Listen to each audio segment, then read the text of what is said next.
אוקיי, נתיבות שלום, ספר דברים, פרשת כי תבוא. Last week was כי תצא, now כי תבוא. So basically it's talking about the mitzvah of the bikurim, mainly. And then Moshe talking about the curses, etc. But here is the part that we say in the bikurim, and also the Mesader Agada of Pesach, we're using the same words, right? ונצעק אל השם אלוקי אבותינו, וישמע השם את קולנו, right? That we scream to Hashem, our God, and our God hear us, hear our voices. And it says in the holy books that in the time when Israel were in Egypt, when we were in Mitzrayim, we were in a place that sagar alem midbar. So midbar is the desert, but if you look at the letters, midbar hamedaber, talking, speaking, speech, which means they didn't have the power of speech. They couldn't speak. All they did to do is screaming. They couldn't take out words. They couldn't dive into Hashem. And all their like pniyah, how they approach Hashem or they trying to communicate with Hashem was through anacha, za'aka, sha'ava, ve'na'aka. Right? All of them is like different type of mourning, kvertzing, whatever you want to use. ויאנחו בני ישראל מן העבודה, right? That they were fetching from the work, ויזעקו, and they scream, ותעל שבעתם, and the desperate sadness, whatever, went up to Hashem from the work, the hard work. וישמע השם, right? וישמע אלוקים את נאקתם. You said, so all of these terminologies, it's not speaking, because they were not in the level of speaking. And this is the explanation for Shava'at Aniyim Ata Tishma. Like Hashem will hear the Shava'ah. Shava'ah is very difficult to explain. It's like the crying of the poor people you're going to hear. They don't speak to you, they're crying to you. And it says in Masechet Nedarim, En ani ela bedat. So who is a poor person? Basically, we're always thinking about wealth, money. Somebody doesn't have money is poor. Somebody that is very rich is good. But no. He said, poor in the dot, in the brain. He couldn't speak, right? So it's like a baby. Baby doesn't have a dot, right? They can bang in the head into the wall or stand up under a table and trying to stand up and banging his head again and again and again and again. He doesn't understand what's going on. He doesn't have a dot. So we were in that same level in Egypt that we couldn't really understand what's going on, only to scream to Hashem. And because we're learning Chassidut, we're taking it again to the Avodah. So poor person is in his brain, in his sechel, in his dot, in his mind, and he couldn't speak. So he said, "V'shava'at ani ata tishma," and Hashem will hear the crying of the poor people. Yesh mi she'omnam b'chol yemot ha'chol, and he said, indeed, there are the people that during the days of the week is sinking into his mundane life and all the troubles, etc., etc. And he's so confused that he couldn't even open his mouth and pray to Hashem. Ach, when Shabbat Kodesh comes, when Shabbos is coming, suddenly his brain and his heart are open, and he can stand up and speak to Hashem, daven to Hashem. You say the poor person, all his days are bad, even the Shabbases and the good days. And again, we talk about the mindset. So even in Shabbat, he's crying to Hashem, but Hashem will hear him. And it means that somebody have a blemish in the brain, and therefore he couldn't feel Shabbos, which is Bechinat Adat. Yeah? So, and we talked about it many times. He said that it's the known blemishes, wasting sperm for nothing, and that's damaging the brain. And then it become a poor person in his mind, right? And the davening of a poor person in his mind and his only request in front of Hashem is a shpoch sichoi, like pouring his heart. And he asking that Hashem will give him the option, the opportunity to pour his heart in front of Hashem. Even though he's like in Mitzrayim, he's sagur b'mazgerim, he's locked, and he couldn't speak and explain what he wants. But Shava'at Aniyim Ata Tishma, but Hashem will hear his crying. And only thing that he can do is cry and scream. It's according to bring a mashal I talked about the baby, but he said about a child that doesn't know how to speak. And when he wants to ask something from his father, then he's crying. And the parents usually understand, like, what is he crying? If he wants to eat something, he's dirty, he wants a toy, whatever. So the parents understand. And Hashem, according to this analogy, is our father, right? We are his sons. וזה פירוש, and this is the explanation, ונצעק אל השם אלוקי אבותינו, וישמע השם את קולנו, Hashem hear our voices. And in Egypt, we didn't have the power of speech, we couldn't daven. So he said, and that was the beginning of the redemption of the Geulah. As it says, ויהי בימים הרבים ההם, in these days, ויעמוד מלך מצרים, and the king of Egypt died, ויענפו בני ישראל מן העבודה ויזעקו. Right? So they were screaming to Hashem, and it was hard for them. And he said, prior to that, they couldn't even do anacha. Anacha is like when something is difficult or whatever, you said, ah, this is anacha. Oy, oy, oy, oy. The Ashkenazim like to say that, right? Oy, oy, oy. Yiddish is a combination of French, German, and oy. So this is anacha. And they couldn't do that. Only after the king of Egypt died. Then that was like the beginning of the Geulah, that they could actually now start and le'itaneach. And then Hashem started to hear them. V'ta'al shav'atam el Elokim min avodah. The shavatam el Elokim, right? Which means that they were got distance, far away from Hashem. But now they started to scream to him from the suffering of the world. Ve'inyan shavat ani mata tishma. We can say, according to what the Admor, Baal Bet Avraham, again, Alenu, was saying about our sages.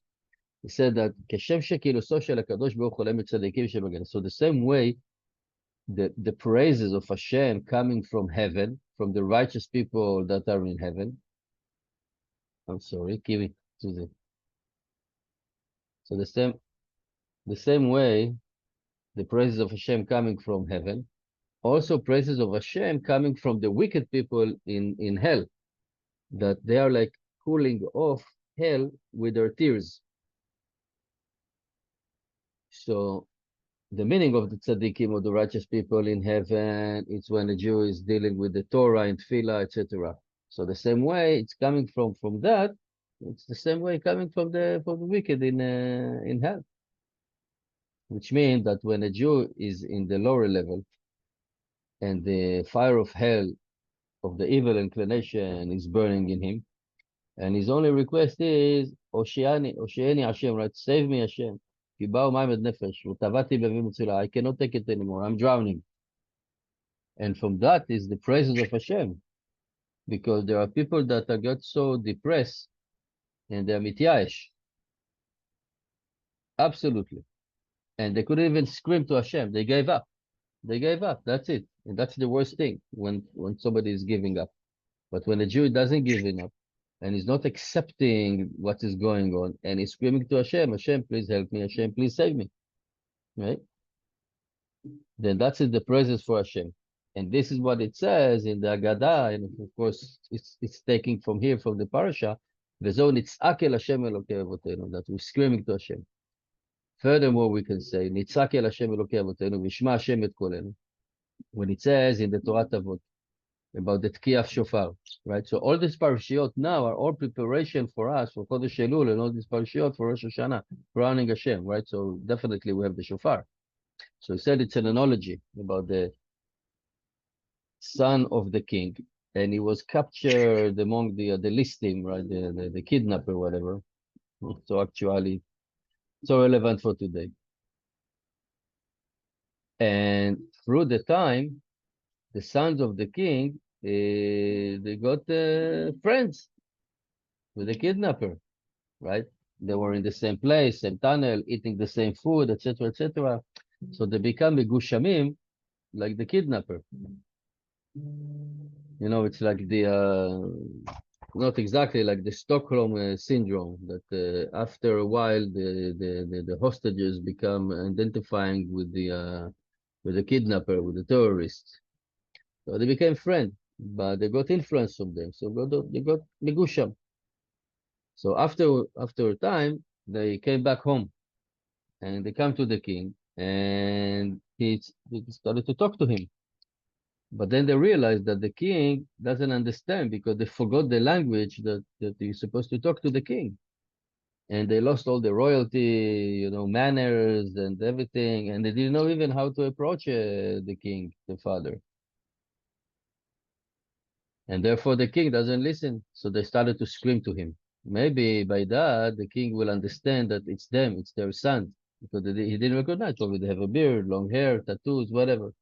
So he said the same thing is in the tkiot, in the shofar, that when a Jew is standing in Rosh Hashanah, and he doesn't know even what to request from Hashem, right? We said, אין לנו פה להשם, we don't have a mouth to reply, ולא מצח להרים ראש, we don't have a forehead to lift our heads.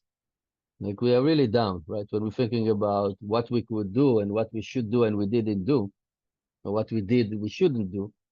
והתקיעות הם ההנחות והצעקה. It's like yearning to Hashem through screaming, because the blowing the shofar, it's the air that's coming from the lungs. And by that, Hashem will hear a voice and, it's my son. And we can say more, that according to what it says in the holy books, that when a Jew is requesting something, you have a prosecutor, that they don't want this bad angel, don't want his davens to accept by Hashem. In the same way in Rosh Hashanah, that when we're asking our request, right, like Parnasa, getting married, Shalom bayit, refuah, whatever, so there are prosecutors that they don't want the prayers to be accepted by Hashem. מה יעשה יהודי בעת הזאת? So what a Jew can do in this time. So that's why Hashem gave us the blowing of the shofar, which is a simple voice. It's not speaking, it's not a speech, and it's anacha, right? Or whatever it is, tkiya, shvarim, turuah. And even the angels and the serpent don't understand the essence of it. And therefore they couldn't prosecute and said, no, Hashem, don't listen to that. Don't understand this screaming. And that goes directly to Hashem. This is the tkiya, right? As the Zohar Kadosh said, Baka kol haniturin, like this shofar is like penetrating through mountains and going all the way up to Hashem. Even though that we have on all the prayers, we have prosecutor, but for this anacha, we don't have prosecutor because they don't understand. And this is the explanation for Shav'at Aniyim Ata Tishma. Hashem will hear the screaming or the crying of the poor people. Because the one that poor in the dot, in his mindset, is surrounded with prosecutor. But when he's ne'enach Hashem, yawning, mourning to Hashem, then they cannot stop it. ויש בצעקה למעלה מדיבור. So he said sometimes the screaming is a higher level than speaking. As it says in the Holy Book, כי הגביל החלק בין אותיות שבספר תורה, like the white part of in the Sefer Torah, the parchment, is in a higher level than the letter itself, which were written in the ink. Because the letter have the Gedusha only in that letter. But the white part between the letters, it's including everything. And it's all the Gedusha. This is the Anacha. We don't understand. It just look like white. Letter we understand, so we can say the letters are eventually words, right? Letter and letter become a word. But the white part is in a higher level. Because you don't really see it, you don't understand, and it's more than that. And that's the Anacha. So this is why we said in the Bikurim, it's what Bikurim in the Agadah, right? That Hashem here are Anacha. Because sometimes really we don't know, and this is what he said here, we don't know what to ask Hashem. We don't have the guts to ask Hashem. And we're afraid that maybe our requests are nonsense. And the prosecutor are stopping it. But when we are really from the heart, screaming and davening and crying to Hashem, He will hear us. Thank you for listening.